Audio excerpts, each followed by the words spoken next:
متاسفانه بعضی از مردم در هنگامی که امام خطبه می‌خواند دچار خطا و اشتباه می‌شوند، اما بارزترین خطاهایی که انجام می‌دهند: 1. عبور از بین شانه‌های نمازگزاران. در روزی که پیامبر صلی الله علیه و آله و سلم خطبه می‌خواند، مردی آمد و از بین شانه‌های مردم عبور می‌کرد. رسول الله صلی الله علیه و آله و سلم فرمود: بنشین، چون با این کارت مردم را اذیت می‌کنی. 2. اگر کسی در حالی که امام خطبه می‌خواند عطسه نمود، شما در موقع خطبه جواب عطسه را ندهید و یرحمک الله نگویید، حتی اگر عطسه کننده الحمدلله گفت، چون در اثناء خطبه کسی نباید چیزی بگوید. 3. سرگرم نمودن خود با موبایل یا تسبیح و کلید وسایل نقلیه و یا هر چیز دیگر، چون اینها همه از اسباب لغو هستند و کسی که مشغول لغو شود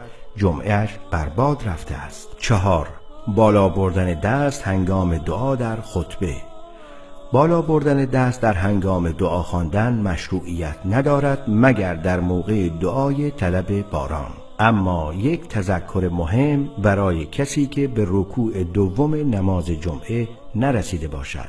کسی که به رکوع رکعت دوم نماز جمعه نرسیده باشد، در واقع به نماز جمعه نرسیده است و باید 4 رکعت ظهر را بخواند و جمعه نیز از او فوت شده است. اینها مهمترین احکام نماز جمعه بود. در پناه الله